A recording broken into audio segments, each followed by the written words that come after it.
여러분 반갑습니다. 주식 투자 쉽고 재미있게 하자를 슬로건으로 삼고 여러분들에게 도움이 될 수 있는 방송을 하도록 하겠습니다. 이번 시간에는요, 저희가 단기 매매 방법과 단타 매매 한번 알아볼 텐데요. 제 경험을 통해서 여러분들에게 한번 말씀드려 보도록 하겠습니다. 제가 과거에는요, 단타를 굉장히 많이 했었죠. 그리고 단기 매매도 했었습니다. 굉장히 옛날입니다, 여러분. 거의 20년까지는 안 돼도 거의 한 15년 전인 것 같아요. 굉장히 옛날에 잠깐 했었는데요. 제가 이제 기본적으로 어떤 식으로 했는지 말씀을 드리면요. 주식이라는 게 큰 어떤 이제 우리가 단기 매매를 하기 위해서는 어느 정도 어떤 시장이, 그러니까 주식의 차트 자체가 어느 정도 예상이 돼야 되는 거죠. 우리가 이제 단기 매매를 하기 위해서는 여러분 받아 적으셔야 됩니다. 단기 매매는 두 가지가 중요한데, 가격이 중요하죠. 가격이 중요하면은 가격을 봐야 되기 때문에 뭘 봐야 되냐면 호가창. 호가창이 뭐냐면 이제 호가창이나 현재가창. 실시간으로 어떤 가격에 얼마의 매수와 매도가 걸려 있느냐를 봐야 되고요. 그 다음 두 번째는 뭡니까, 여러분? 차트죠. 이것을 눈에 쉽게 표현한 차트죠. 차트가 이제 같은 경우에 차트가 이제 우리가 보통 일, 월, 주 이렇게 보는데, 차트도 이제 단기 매매할 때는 빨리 보죠. 1분봉, 5분봉, 10분봉. 그러니까 1분마다, 5분마다, 10분마다 계속 변하는 또 차트가 있습니다. 그런 차트를 보고 참고를 하는데요. 그러면 우리가 차트를 봤을 때 어떤 주식의 투자의 수익을 알기 위해서는 차트 모양이 어떻게 되냐면 어느 정도 예측이 가능해야 되는데요. 첫째는 뭐냐면 박스권 매매. 박스권 매매가 뭐냐면 차트 모양이 이렇게 움직이는 겁니다.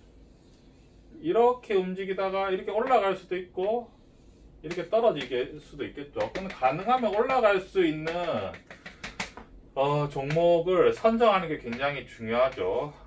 그러니까 어느 정도 실적도 좋고 기대심이 있으면 더 좋습니다, 여러분. 아무리 단기 매매라고 하더라도요.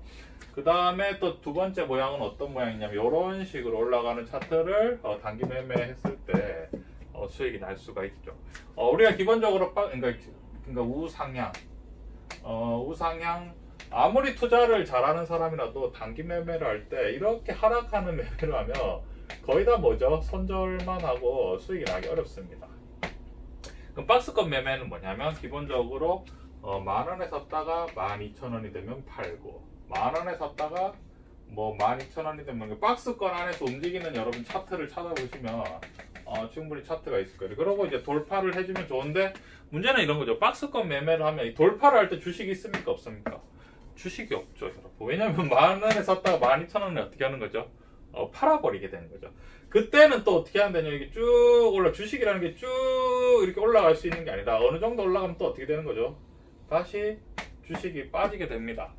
완전 당연하죠. 왜냐면 만원에 샀던 사람이 12,000원에 팔지 않고 기다리고 있다가 너무 많이 올라가면 주식을 당연히 어떻게 하고 싶죠? 차익 실현하고 싶은 욕구가 생길 수밖에 없기 때문에 주식이 떨어질 수도 있는 상황이 되는 거죠. 그러면은 만원에 샀다 12,000원에 팔고 이렇게 주식이 업그레이드가 되면 어떻게 해야 되겠습니까, 여러분? 12,000원, 옛날에 만원에 샀는데 12,000원에 주식을 다시 사야 되겠죠. 그 다음에 우상향하는 주식 같은 경우에는요, 계속해서 이런 지지와 저항에 관해서 매매를 하면 됩니다. 예를 들면 이런 거죠. 주가가 이제 떨어지고 이제 이 고점을 돌파할 때마다 주식을 계속 어떻게 하는 겁니까? 샀다가 적정 수준에서 주식을 팔아내는 거죠. 이제 예를 들어서 이게 만원이다. 만원인데 8,000원까지 떨어졌다. 그리고 다시 만원을 돌파하려고 하면 주식을 사는 게 좋죠. 그 다음에 또 다른 형태도 있습니다. 이렇게 쭉 가다가 이제 옆으로 쭉 이렇게 간다는 거. 여러분 보십시오, 여러분. 상승을 했는데 옆으로 쭉 간다는 것은 떨어지기보다는 기대심이 더 크다는 거죠. 기대심이. 그러면 나중에는 조금만 좋은 소식이 나와도 어떻게 되는 거예요? 주식이 업그레이드 될 가능성이 크죠. 이것을 이제 보고 있다가 높은 수준을 어느 정도 상승했을 때 주식을 이제 빨리 사는 방법이 있는 거죠. 이런 식으로 주식을, 그 다음에 또 다른 게 어떻게 있어요? 저점에 쭉 이렇게 오랜 시간이 있으면 더 빠지기가 힘든 거죠. 물론 더 빠질 수도 있습니다. 이런 식으로 빠지는 기업도 있죠. 이렇게 해서 완전히 맛이 가는 주식도 있긴 하지만 어느 정도 이제 저점이 확인됐다 생각하면 여기에서 반등할 때 어떻게 하면 됩니까? 주식을 사는 방법이 있죠. 이런 식으로 해서 이제 우리가 차트를 해서 하는 건데, 주식의 이제 차트를 우리가 이런 식으로 매매를 하면 뭐가 되게 중요하냐면 손절매. 손절매라고 뭐가 뭐냐면, 손절매가 뭐냐면 추가 손실을 보기 전에 주식을 판다 라는 게 굉장히 중요한 관점이죠. 여러분, 여기서는 손절매를 10,000원에서 12,000원을 팔고, 10,000원에서 12,000원을 팔고, 10,000원에서 12,000원을 팔고, 이렇게 하면은 손절매를 여러분 어디로 잡아야 되겠습니까? 여러분, 이렇게 가다가 올라가면 좋겠지만 이렇게 가다가 떨어져 버릴 수도 있죠. 그럼 10,000원 밑으로 만약에 떨어졌다, 9,500원이라든지 뭐 9,000원이 됐다, 그러니까 마이너스 10%가 나면 바로 어떻게 되는 거죠, 여러분? 손절을 해버리는 거죠. 더 짧게 잡을 수도 있죠.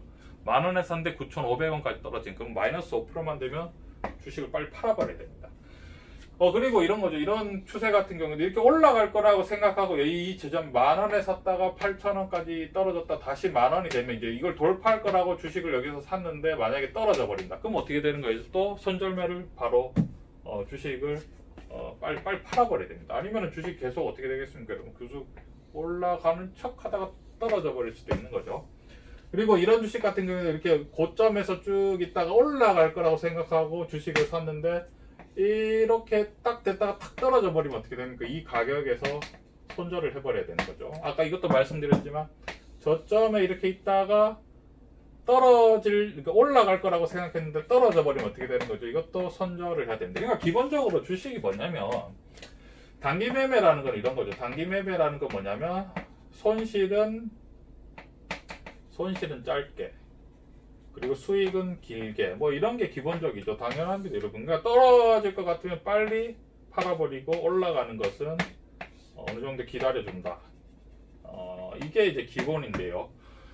문제는 저는 단기 매매를 거의 하지 않습니다, 여러분. 왜 그러냐면 이제 이게 자금 문제인데요. 자금의 문제죠. 여러분, 예를 들어서 1억이 된다고 생각을 해요. 이게 이런 식의 매매는 어느 정도까지 가능하냐면 예를 들어 한 3천만 원 정도까지는 가능해요. 3천만 원 정도까지는 가능한데, 예를 들어서 1억이 넘어가기 시작하면 예를 들어서 이 지점에서 내가 주식이 손절이 아니라 제가 물량을 한꺼번에 확 쏟아내면 주식이 여러분 자금이 커지면 뭐 1억이 아니라 1억, 10억, 100억 뭐 이렇게 되면 이 차트를 그립니다. 그러니까 제가 만약에 어떤 물량이 많은 걸 한꺼번에 확 쏟아내면 제가 주식을 폭락시켜 버리는 거예요. 아니면은 제가 이게 한꺼번에 확 산다 그러면 주식이 어떻게 되는 거죠? 주식이 확 올라가 버리는 거죠. 그리고 이제 이게 손절매나 이런 게 큰 자금으로 하면, 제가 그때도 과거에 영상에 말씀드렸는데, 여러분 3천만 원을 가지고 뭐 마이너스 10%면 마이너스 300이죠. 이 정도는 손절매라는 게 뭐 그럴 수도 있을 것 같다고 생각하는데요. 3천만 원이 아니라 금액이 3억이 되면 어떻게 되는 거죠? 3억에 마이너스 10%면 어떻게 됩니까? 3천만 원이죠. 그럼 이건 손절매가 아니라 손실이 돼버립니다, 여러분.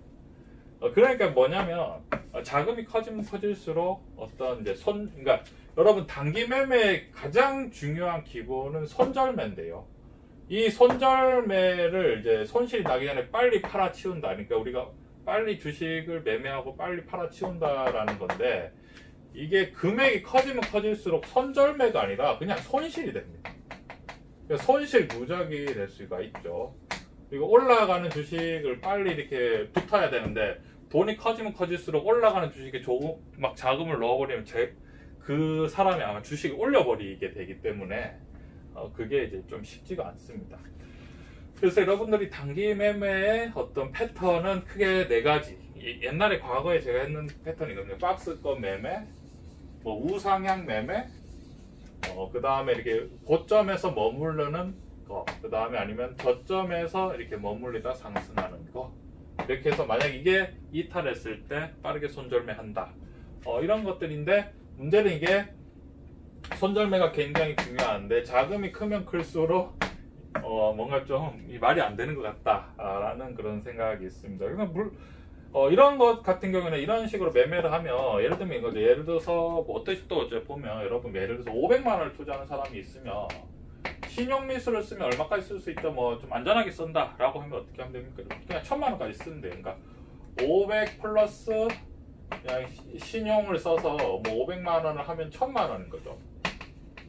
그래서 1000만 원 갖고 막 이런 식으로 매매를 하면 어느 정도 좀 빠른 수익이 날 수도 있습니다. 날 수도 있는데, 자 여러분 3억인데 신용리수를 써서 3억을 해서 6억으로 막 이런 식으로 매매를 한다. 어떻게 되겠습니까, 여러분?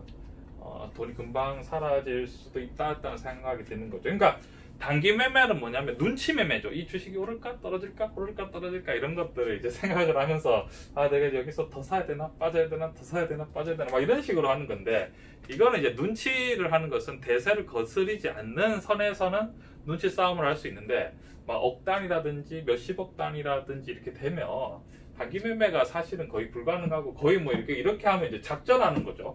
작전하면 이제 금융감독위원회에서 바로 연락 옵니다, 여러분. 이제 작전하는 거 이제 막 주식 한꺼번에 막 샀다가 막 호가를 막 조정을 하고 막 이렇게 되는 거기 때문에, 그래서 이제 많은 분들이 단기 매매 궁금해 하시는데요. 단기 매매는 기본적으로 큰 네 가지가 있고, 제가 계속해서 단기 매매에 대해서 많은 여러분들과 얘기를 하겠습니다. 제가 다른 유튜브 채널을 좀 모니터링 해본 결과 많은 분들이 단기 매매에 관심을 많이 가지시더라고요. 그래서 제가 단기 매매를 제가 굉장히 잘 알고 많이 해봤습니다. 그렇기 때문에 여러분들에게 어떤 단기 매매 방법이나 이런 것들에 대해서 가능하면 굉장히 노하우도 많이 전수해 드리고, 그리고 이제 투자도 여러분들에게 도움이 될 수 있도록 노력하겠습니다. 감사합니다.